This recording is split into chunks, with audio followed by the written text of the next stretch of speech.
시간 말씀 함께 보겠습니다. 이제 하나님께서 우리에게 주신 말씀 구약성경 여호수아 6장 1절에서 7절까지 말씀입니다. 여호수아 6장 1절부터 7절까지 저와 여러분이 한 절씩 교독하시고 마지막 7절은 한 목소리로 봉독합니다. 제가 1절 말씀 읽습니다. 이스라엘 자손들로 말미암아 여리고는 굳게 닫혔고 출입하는 자가 없더라. 여호와께서 여호수아에게 이르시되 보라, 내가 여리고와 그 왕과 용사들을 내 손에 넘겨주었으니 너희 모든 군사는 그 성을 둘러 성 주위를 매일 한 번씩 돌되 엿새 동안을 그리하라. 제사장 야곱은 일곱 양강 나팔을 잡고 언약궤 앞에서 나아갈 것이요 일곱째 날에는 그 산을 7번 들며 그 산 제사장들은 나팔을 불 것이며 제사장들이 양각 나팔을 길게 불어 그 나팔 소리가 너희에게 들릴 때에는 백성은 다 큰 소리로 외쳐 부를 것이라. 그리하면 그 성벽이 무너져 내리리니 백성은 각기 앞으로 올라갈지니라 하시매 내 아들 여호수아가 제사장들을 불러 그들에게 이르되 너희는 언약궤를 메고 제사장 7은 양각 나팔 7을 잡고 여호와의 궤 앞에서 나아라 하고 함께 봉독합니다. 또 백성에게 이르되 나아가서 그 성을 돌되 무장한 자들이 여호와의 궤 앞에서 나아갈지니라 하니라. 아멘. 우리 김은성 김설희 집사님 우리 특성을 올려드리는데요. 어버이 사랑, 하나님 사랑, 그 사랑이 어떤 것인지 함께 올려드리면서 우리도 더불어 함께 찬양하도록 하겠습니다. 부탁드리겠습니다.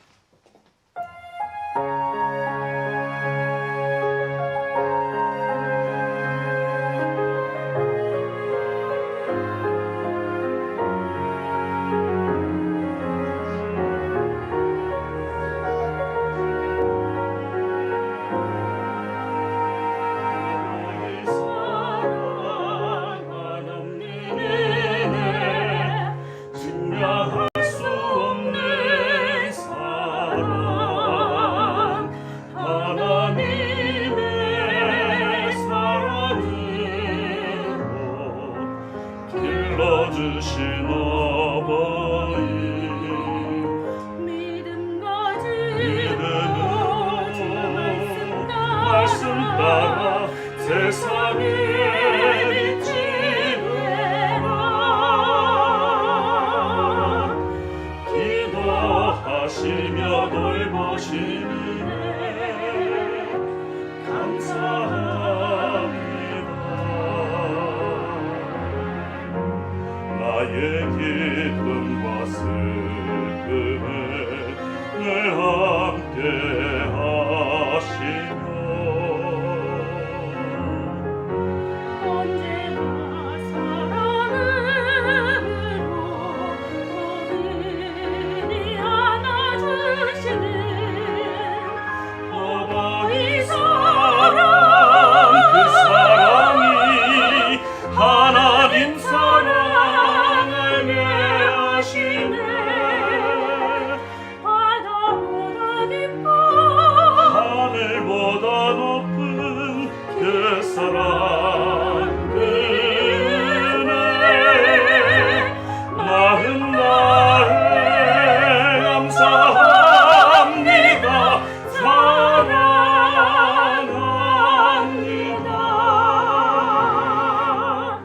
주께서 축복의 은혜 주셨네.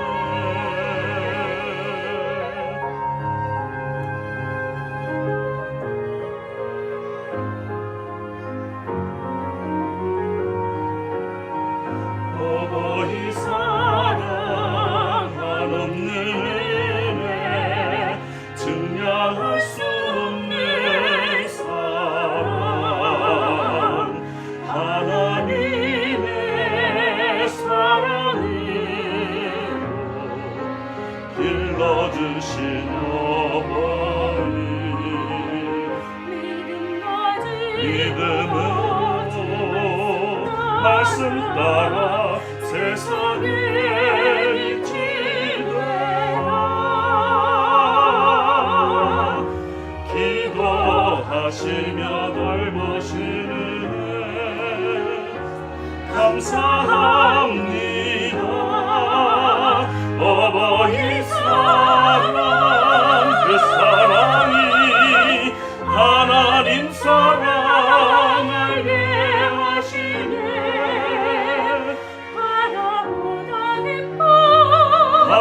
하늘보다 높은 그 사랑 그네 많은 날에 감사합니다 사랑합니다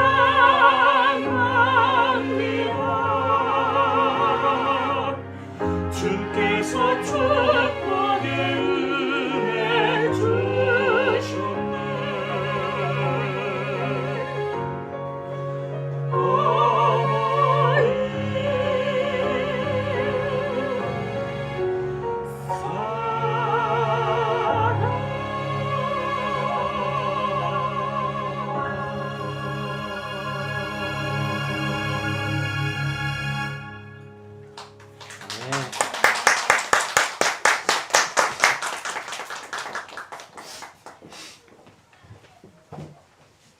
네. 어버이 사랑이 하나님 사랑을 다는 아니라 할지라도 조금은 우리에게 보여주는 것 같습니다. 그 사랑이 너무나 감사하고요. 또 바다보다 깊고 하늘보다 높고 우주보다 넓은 그 어버이 사랑이 우리 하나님 사랑으로 또 귀하게 우리에게 다가오는 것 같습니다. 또 그렇게 잘 우리가 알고 또 베풀기도 해야 되지 않을까 그런 생각을 해봅니다. 너무 귀한 찬양 감사드립니다. 하나님께서 우리에게 향하신 놀라운 은혜를 생각해 본다면 우리가 하나님의 뜻 앞에서 어떻게 삶을 살아야 될까 이런 여러 가지 생각을 하지 않을 수 없게 되는데요. 또 요새 우리가 여호수아에 있는 말씀을 통해서 우리가 세상을 살아가되 하나님의 마음을 가지고 또 살아가는 건 어떨까 이제 그런 생각도 더불어 함께 해보게 됩니다. 지난 시간 우리가 여호수아서의 말씀을 통해서 하나님께서 본격적으로 여리고성을 점령하는 즉 가나안 땅 정령에 앞서서 해야 될 것 세 가지가 있다라고 말씀해 주셨습니다. 기억하시죠? 첫째가 뭐였죠? 기념비를 세우라. 두 번째가 뭐였죠? 할례를 행하라. 세 번째가 뭐였죠? 유월절을 지키라. 세 가지였습니다. 그것을 통해서 본격적으로 이스라엘 백성들이 가나안 땅에 들어갈 그리고 하나님의 명령을 따라 가나안을 정복할 준비가 완료됨을 의미합니다. 즉 육신적으로 또 군사적으로 또 신앙적으로 준비하는 것을 뜻하는 것이 그 세 가지였죠. 그리고 개인적으로 여호수아에게는 한 가지를 더 말씀해 주셨습니다. 그것이 여호와의 군대 장관을 만남을 통해서 하나님으로부터 위로를 받고 격려를 받는 것, 그것이 바로 여호수아에게 하나님께서 마지막으로 해 주시는 일이었습니다. 그리고 여호수아에게 얘기하죠. 네 발에서 신을 벗으라라고 말씀하십니다. 네가 선 곳은 거룩한 곳이다. 하나님의 임재가 있는 곳은 거룩한 곳이다라고 말하면서 네가 의지했고 네가 지금까지 몸담아왔던 것을 벗어버리고 하나님께 전적인 신뢰와 맡김을 통해서 이제 앞으로 나의 사명자로서 내 일을 감당할 때 부족함이 없이 강하고 담대하게 그 일을 행하라라고 하나님께서는 여호수아에게 말씀해 주십니다. 바로 그 말씀을 받고 이제 오늘 본문 6장으로 넘어와서 본격적으로 이스라엘 백성들이 가나안 땅을 점령하는 그 역사가 시작이 되게 됩니다. 자, 1절 말씀부터 함께 보겠습니다. 이스라엘 자손들로 말미암아 여리고는 굳게 닫혔고 출입하는 자가 없더라라고 얘기하면서 이제 여리고 성의 분위기가 어떠한지에 대해서 설명을 해주고 있습니다. 자, 근데 이 설명에 대한 부분들 조금 더 이제 자세하게 알기 위해서 지도를 좀 보도록 하겠습니다. 여리고 성 주변의 지도. 지금 이스라엘 백성들은 어디쯤에 있을까요? 여기쯤에 있겠죠. 여기가 어디죠? 길갈. 여기가 길갈이에요. 이게 이제 요단강인 거고요. 이게 요단 동편.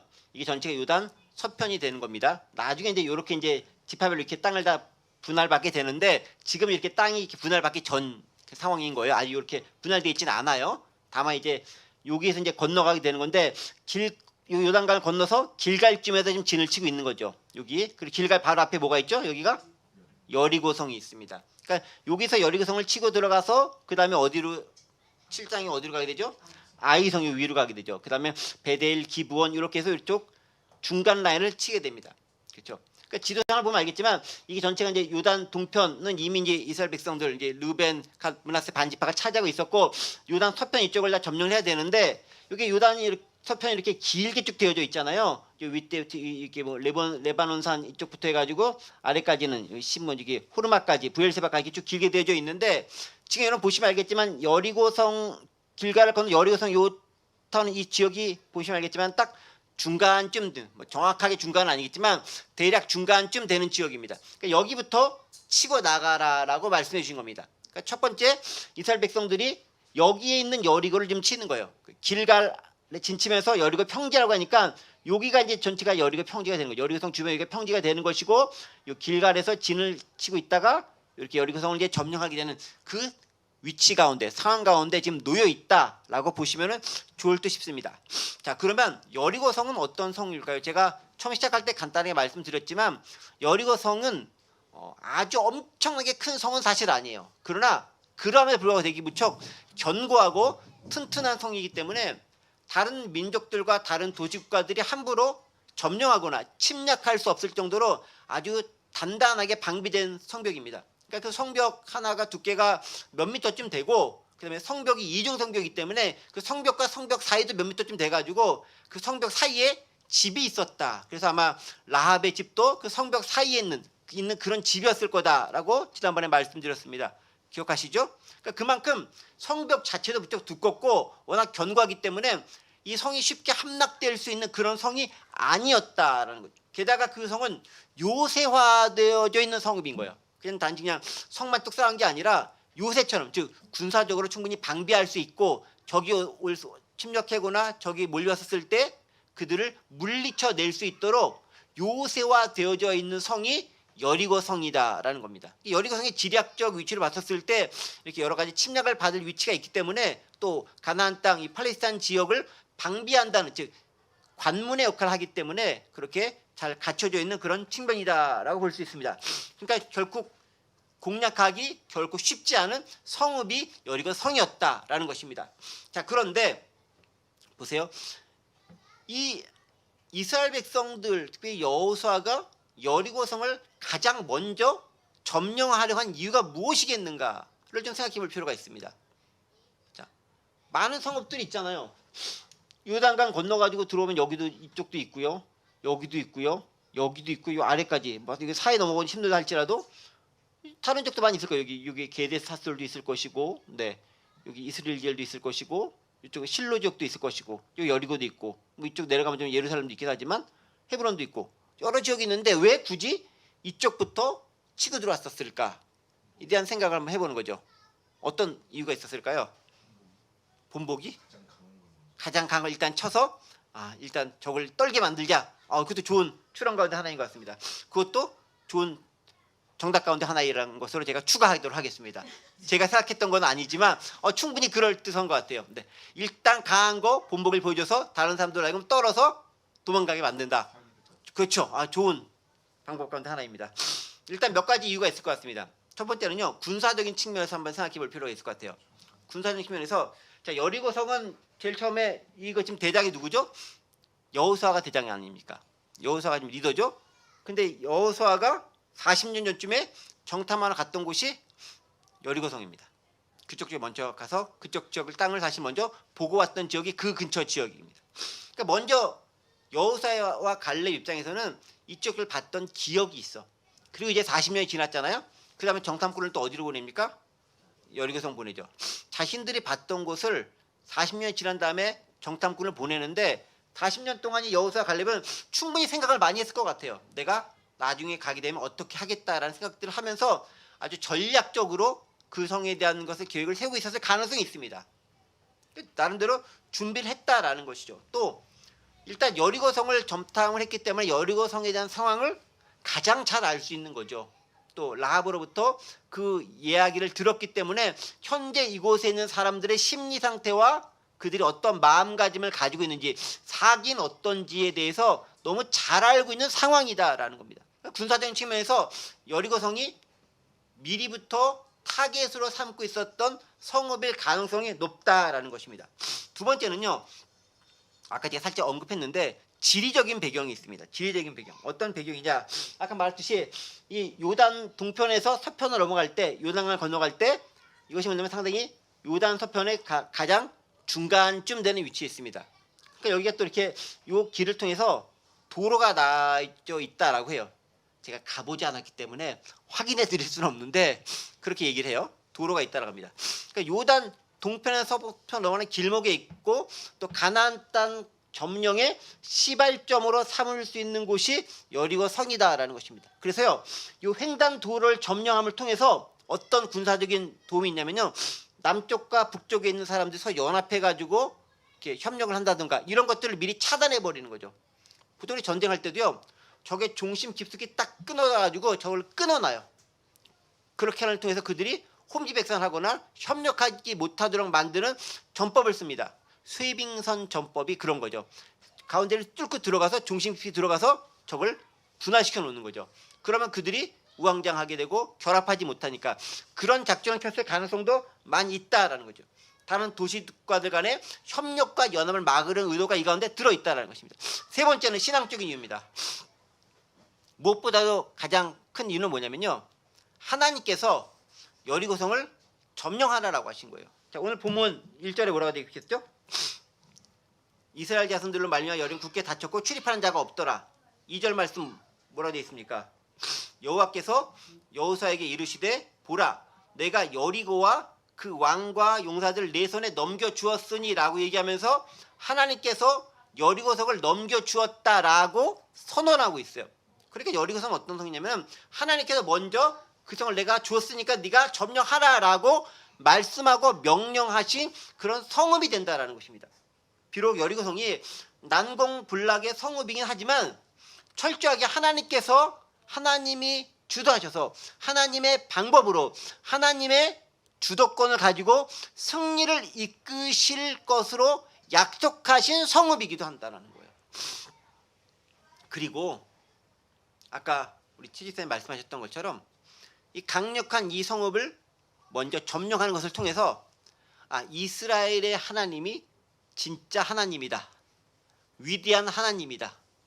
진짜 그분만이 참 하나님이다라는 것들을 주변에 있는 다른 사람들이 듣고 깨닫도록 하는 것뿐만 아니라 이스라엘 공동체의 입장에서도 하나님이 함께 하심이 무엇보다 강력한 힘이다라는 것들을 발견하고 깨닫고 그것을 통해 그들이 새로운 삶을 살아갈 수 있도록 격려와 도움을 주려는 의도가 다분히 들어있을 거다라는 거죠.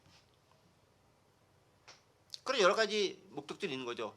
이렇게 군사적인 목적도 있고 또 지리적인 배경도 있고 또 시당적인 측면에서 몇 가지 이유가 여리고성을 가장 먼저 점령해야 될 이유를 가지고 있다라는 것입니다. 자, 우리는 이런 것을 통해서 몇 가지 얻을 수 있는 교훈이 있는데요. 이게 생각날 것 같아요. 첫 번째는 우리에게 있어서 어떤 성읍이 어렵고 쉬운가의 문제보다는 하나님께서 함께 하시고 이끄시는 전쟁인가 아닌가가 훨씬 더 중요하다는 것을 얘기하는 거예요. 우리가 공격할 대상이 강한가 안 강한가도 중요하긴 합니다.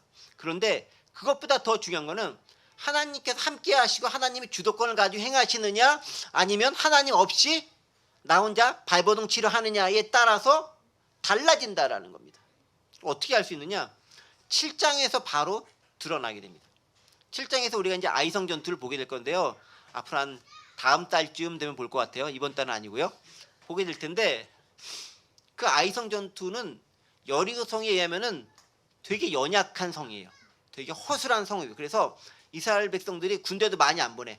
몇천 명이면 되려거니 하고 보내입니다. 지금 여리고성 같은 경우는 지금 수십만 명이 지금 에워싸고 막 그래야 되는데 그리 많이 보내지도 않을 정도로 허술한 성읍이라는 거죠.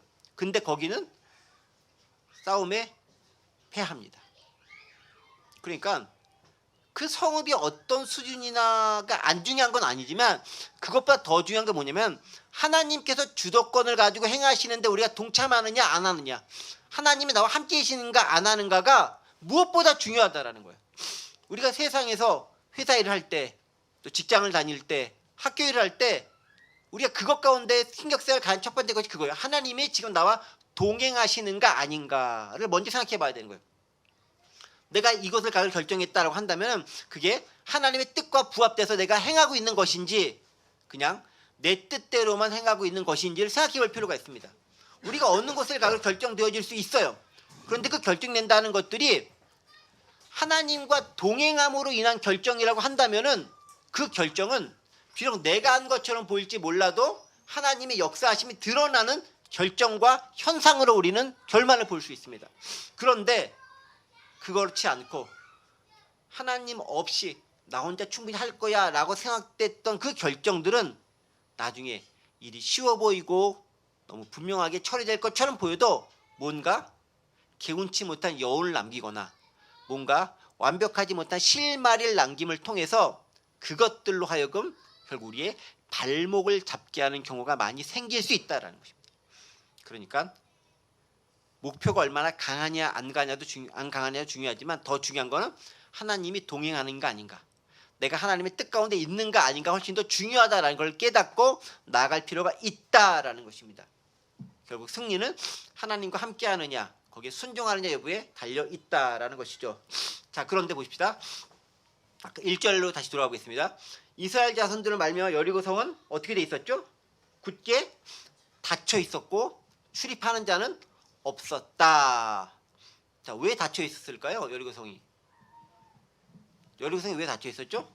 1절에 이스라엘 자손들로 말미암아 닫혔다. 네. Now Jericho was tightly shut up because of the Israelite. 이스라엘 백성들 때문에 여리고성이 shut up, 셔터가 꽝 내려져 있다라고 설명하고 있습니다. 이스라엘 백성들 때문에 문이 닫혀져 있는 거예요. 자, 그 말은 뭘 뜻합니까? 이미 여리고성의 사람들은 사기가 저하되어져 있다라는 거예요. 정탐꾼들이 갔었을 때 라합이 얘기하잖아요. 이미 우리는 떨고 있고 마음이 녹았다라는 거예요. 그러니까 그들은 이미 마음이 불안한 가운데 있는 거예요. 누구 때문에? 이스라엘 사람들 때문에 그렇다라고 이야기합니다. 그런데 이스라엘 사람들 때문에만 그렇겠습니까? 예전에 고백에서 들었듯이 이스라엘 사람들과 함께하는 너희의 그 신 여호와 하나님 때문에 그들의 마음이 녹았다라고 이야기하는 것들을 우리는 지난번 시간에 함께 생각해 봤습니다.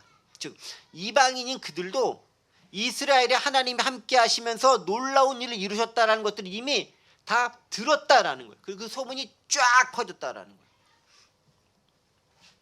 그러니까 세상 사람들이 문을 쾅 닫고 들어오지 못하도록 철저하게 방비하고 있는 그런 상황을 우리는 발견할 수 있습니다. 그런 것 같아요. 세상 사람들이 하나님의 위대하심과 놀라우심을 발견할 수 있도록 하는 것, 그것이 얼마나 중요한가 하는 생각을 해봅니다. 우리가 삶을 살아가면서 그냥 우리가 즐겁고 행복하게 살아가는 것도 중요하지만은 세상 사람들이 우리를 통해 하나님을 발견할 수 있다면, 특별히 그 하나님이 크고 놀라우신 분이라는 것, 창조주시라는 것, 모든 주권자라는 것들을 우리를 통해 발견할 수 있다면 그게 얼마나 위대하고 놀라운 것인가를 생각해 볼 필요가 있습니다. 그 세상 사람들이 기독교를 업신 여기는 것이 아니라, 기독교를 쓸모없는 종교로 여기는 것이 아니라, 기독교를 불필요하고 사회 악으로 여기는 것이 아니라 그 기독교인들을 통해서 정말 위대한 종교야라고 그들이 탄복하면서 맞아들일 수 있도록 만들 책임이 우리 가운데 있다라는 거예요. 그래서 우리의 하나님에 대한 올바른 순종과 헌신의 모습을 통해서 그것들이 드러나게 된다는 점이죠. 그래서 우리는 이스라엘 백성들 때문에 여리고성이 문이 굳게 닫히고 왕래한 사람이 없었다라고 선언했던 것처럼 그들이 이스라엘 사람들만 받겠습니까? 그 뒤에 하나님을 받기 때문에 그런 거 아니겠습니까? 즉 우리를 통해서 세상 사람들이 하나님을 발견하고 우리를 업신여기거나 함부로 대하지 못할 수 있도록 만들어가는 게 필요하다라는 것입니다. 그런 모습 가운데서 여리고성의 정황을 1절에서 그려주고 있다는 것이죠. 자, 그리고 이제 하나님께서 직접 여호수아에게 말씀하십니다. 2절입니다. 아까 읽었죠?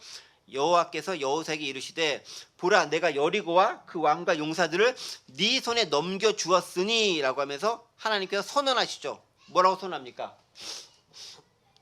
내가 여리고와 그 왕과 용사들을 네 손에 넘겨주었다라고 얘기합니다. 자, 그래서 저는 이걸 보면서 그런 생각을 했습니다. 그냥 여리고 성만 넘겨줬다라고 하면 좋은데 굳이 표현을 합니다. 뭐라고요? 왕과 용사들을 넘겨줬다. 자, 우리가 싸움을 할 때 누구랑 싸움을 하죠?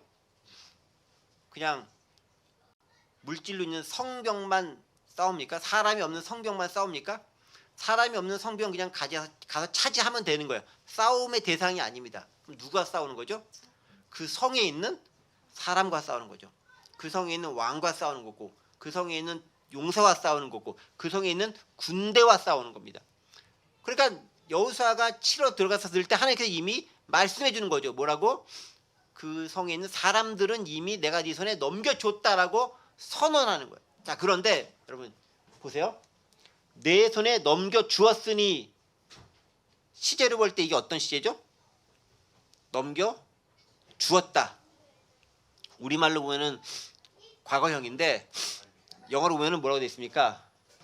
See, I have delivered Jericho into your hands라고 되어 있죠. have 플러스 pp, 또 이렇게 영어 시간처럼 보이는데 네. 현재 완료죠. 네. have 플러스 pp니까 현재 완료. 지금 내가 넘겨주었 상태가 되었다라는 거예요. 그러니까 과거형으로 쓰면 이미 예전에 넘겨주고 지금 아닐 수도 있는데, 지금 내가 넘겨준 바 된 상태가 있다는 거예요.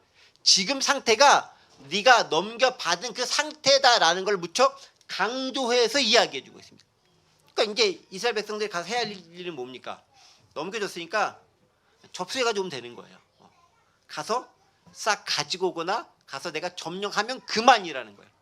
그것에 견고한 성이고 왕도 있고 군사도 있겠지만 이미 하나님께 넘겨줬다라고 선언해버리는 거예요. 전쟁은 아직 공식적으로 시작되지 않았지만 이미 전쟁은 끝난 거다라고 말씀하십니다. 우리의 전쟁은요, 그런 전쟁이어야 되는 거예요. 이미 끝난 전쟁, 접수하러 가는 전쟁. 근데요, 실제로 우리의 전쟁이 그래요. 우리 삶이 그래요. 아담과 하와가 죄악을 범했었을 때 사탄의 꼬임으로 넘어갔지 않습니까?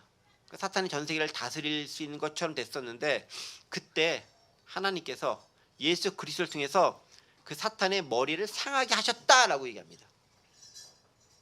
그 말이 뭐겠습니까?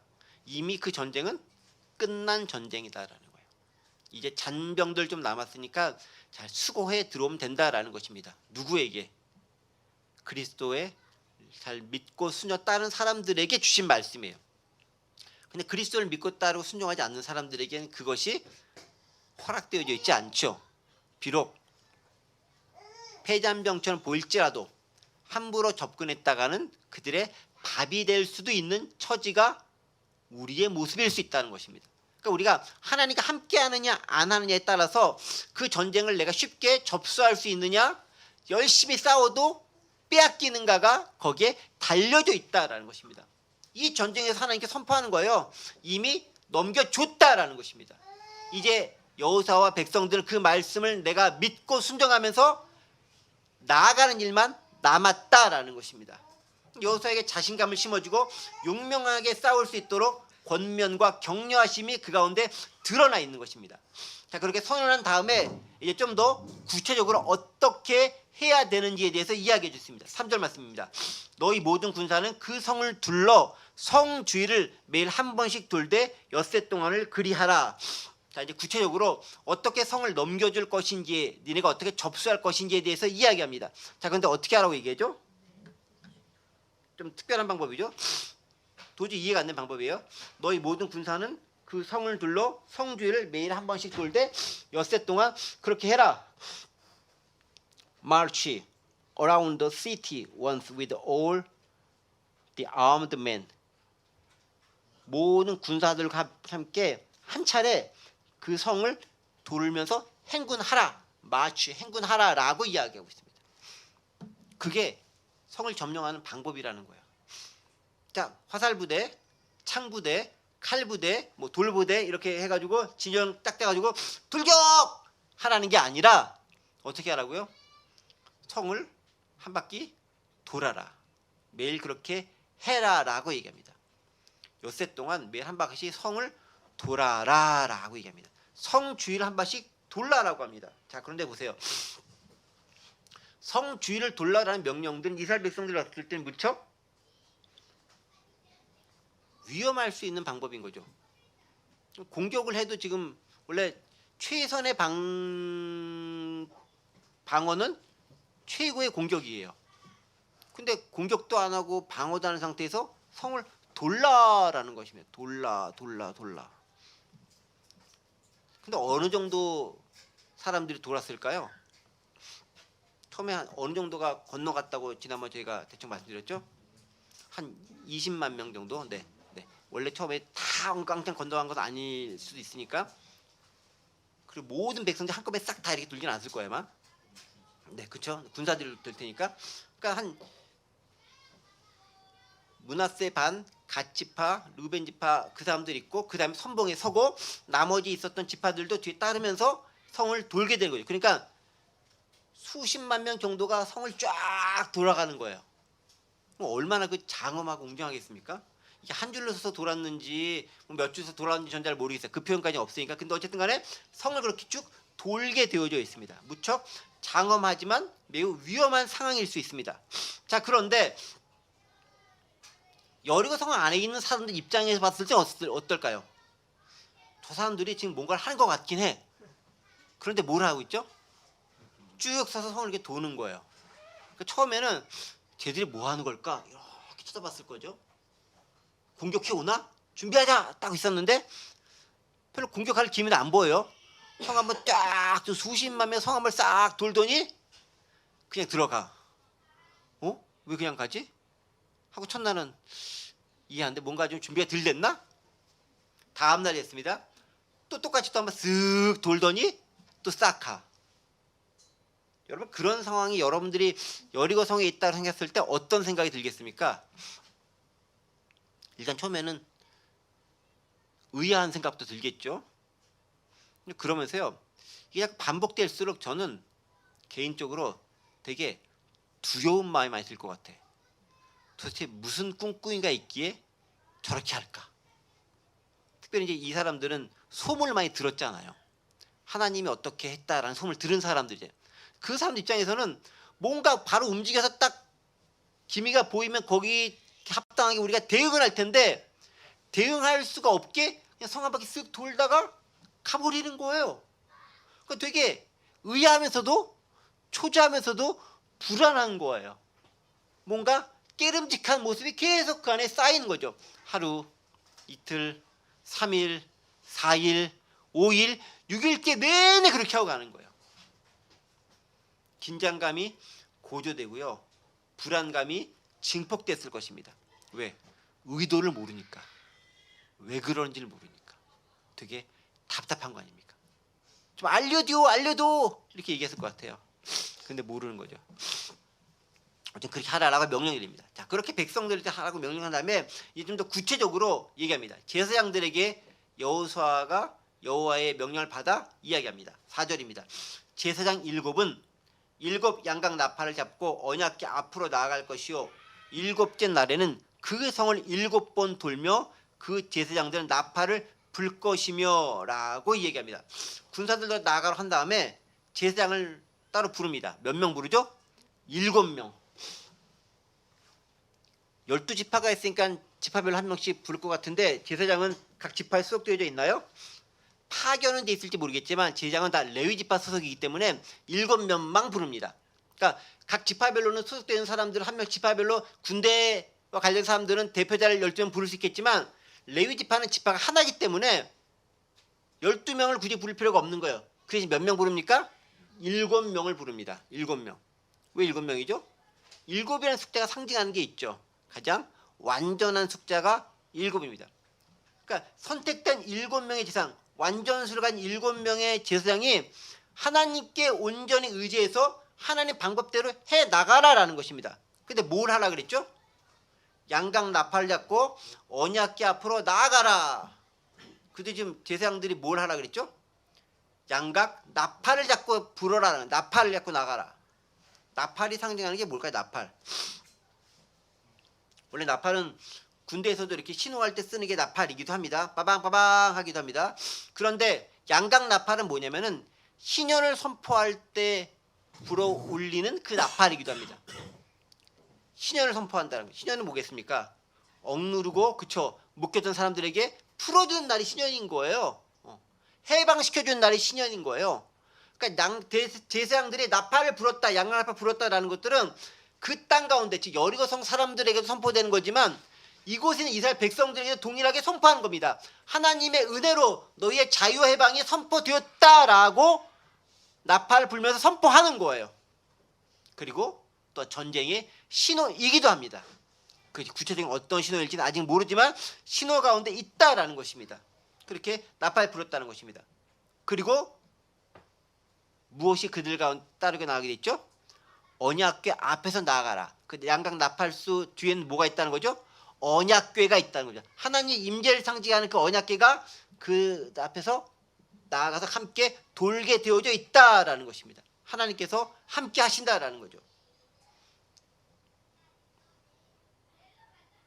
며칠 동안, 지금 며칠 동안 했죠? 6일 동안 이렇게 했다는 것입니다. 그리고 7일째는 어떻게 하라고 되어 있습니까? 7일째 4절인 거요. 7째 날에는 그 성을 7번 돌며 그 제사장은 나팔을 불 것이다. 7째 날은 어떻게 하라고요? 7번 돌면서 나팔을 불 것이다. 근데 6일째까지는 나팔을 불었어요? 안 불었어요? 아직 안 불었어요. 나팔을 부는 게 본격적인 신호니까 6일 동안은 나팔을 잡고만 나가고 7번째 날에 빠방빠방 신호하면서 선포하는 날은 아직 아닌데 언제 7째 날에 하라는 겁니다. 7째 날은 몇 바퀴 돌라고 그랬죠? 7바퀴. 그러니까 여리고성은 총 몇 바퀴 돈 거죠? 13바퀴 돈 거예요. 여리고성은 7바퀴 돈 게 아니에요. 매일 하루에 한 바퀴씩 7째 날은 7번, 총 13바퀴 돈 거예요. 그래서 제가 어렸을 때도 여리고성 몇 바퀴 돌았나? 7바퀴 땡입니다. 네, 13바퀴 돈 겁니다. 정확히 얘기하면. 어쨌든 7째 날에 7바퀴. 그러니까 마지막 7째 날에 마지막 7을 완전한 상자는 7번이라는 숫자를 걸고 돌게 되는 거예요. 자, 마지막 날에 7번째 날에도 한 바퀴만 돌고 갈 줄 알았는데 여리고성 사람들은 7째 날에는 계속 도는 거예요. 그러니까 뭔가 더 큰 두려움이 막 증폭되고 쌓이면서 도대체 무슨 일이 일어날 것인가가 그들에게 큰 의문으로 남았을 것 같아요. 자, 그런데 원래 이스라엘 백성들에게는 일하지 못하는 날이 하루 있죠. 언제죠? 안식일. 그럼 7일 동안 지금 일하고 하고 있는 거잖아요. 그럼 하루 좀 쉬어야 되는 거 아닐까요? 원래 안식일 아무것도 하면 안 되잖아요. 그렇죠? 근데 안식일이 그렇죠. 안식일도 포함되어 있을 텐데 왜냐면 7째 날 하루도 뭐 쉬는 날 그런 거 없으니까 7일인 거잖아요. 그러니까 이게 안식일부터 시작했는지 안식일이 중간에 있는지 안식일이 끝났는지 모르겠는데 어쨌든 안식일이 들어가 있긴 한 거예요. 근데 안식일과 상관없이 어쨌든 이스라엘 백성들은 말씀에 순종해서 그 일을 순행해 나갔다라는 거예요. 그렇죠? 하나님께서 명령하셨을 때 하나님의 명령 가운데서 안식일 준수도 그 가운데서 포함되어져서 그들에게 역사되어지는데 쉬는 것이 우리가 말하는 그런 정도의 쉼이 아니라 전쟁 상황 가운데서 되게 독특하게 해석되어져 왔다라는 거예요. 우리 그런 것들을 생각할 필요가 있는 거죠. 어쨌든 간에 안식일도 포함해서 하나님의 명령을 수행하고 있습니다. 자, 그리고 졸졸은 이제 백성들에게 내린 명령입니다. 5절 보죠. 제사장들이 양각 나팔을 길게 불어 그 나팔소에 너희에게 드릴 때에는 그 나팔소리 이제는 신호가 되는 거죠. 백성은 다 큰 소리로 외쳐 부를 것이라. 그리하면 그 성벽이 무너져 내리니 백성은 각기 앞으로 올라갈지니라 라고 이야기합니다. 7번째 날 7바퀴를 다 돈 다음에 양각 나팔을 크게 제사장이 딱 불 때 백성은 와 하고 외치면서 나아가라는 거죠. 그때 어떻게 된다? 성벽이 무너진다. 절대 안 무너질 것 같은 성벽이 무너진다라는 거예요. 삼풍백화점도 무너지고 성수대교도 무너지고 다른 건물들이 때때로 무너질 수도 있지만 여리고성은 그렇게 높은 성벽은 아니기 때문에 그런 걸로 무너지지 않을 거예요. 소리 질렀다고 무너지지 않을 거예요. 그런데 여리고성이 무너지게 됩니다. 왜 무너졌을까요? 이스라엘 백성은 소리를 크게 질러서 소리 때문에 소리 공격으로 음파 공격으로 아니 군대 현대전은 음파도 되게 중요한 공격 무기도 해요. 네, 실제로 그렇게 돼요. 그 또 우리가 귀가 아프거나 힘드는 그런 우리가 들을 수 있는 그 주파수 때에 훨씬 고주파를 쏘거나 하기면 우리가 고막이 상해가지고 우리를 마비시키기도 합니다. 근데 뭐 어차피 사람이 내는 소리니까 그런 건 아닐 거 아니에요. 그렇죠? 그것 때문에 여리고성이 무너졌나요? 사람도 아니고 성벽이 돌이 왜 무너졌습니까? 성벽이 소리 때문에 무너진 게 아니라 하나님께 순종한 사람들의 그 순종의 모습 때문에 무너진 거예요. 하나님의 역사하심에 순종하는 사람들이 합해졌을 때 역사는 일어난다라는 것입니다. 어떤 역사? 견고한 성읍이 무너지는 역사가 일어난다라는 거예요. 그러니까 우리가 보기에 저건 절대 불가능한 거야, 일어날 수 없는 것이야 라는 것이 있다 할지라도 하나님의 명령과 그의 절대적인 순종을 다짐하는 사람들이 있을 때 그 성은 무너질 수밖에 없고 우리는 그 성을 무너뜨릴 수 있다라는 것입니다. 즉 무너짐과 세상을 이김은 하나님께 순종함에 달려져 있다라는 거예요. 어떤 방식으로? 하나님의 방식으로. 내 방식이 아니라, 내 계획이 아니라 하나님께서 함께 하심을 통해서 하나님의 방식으로 나갔을 때 성은 무너뜨릴 수 있다는 것입니다. 우리 세상을 살아나갈 때 마찬가지인 것 같습니다. 정말 견고해 보이는 세상의 철옹성과 같은 것들이 많이 있어요. 하나님께서 그것에 나를 보내실 때가 있습니다. 하나님, 이 회사 제가 견디기 너무 힘들어요. 제가 버티기 너무 힘들어요. 그런 것이 있을 수 있습니다.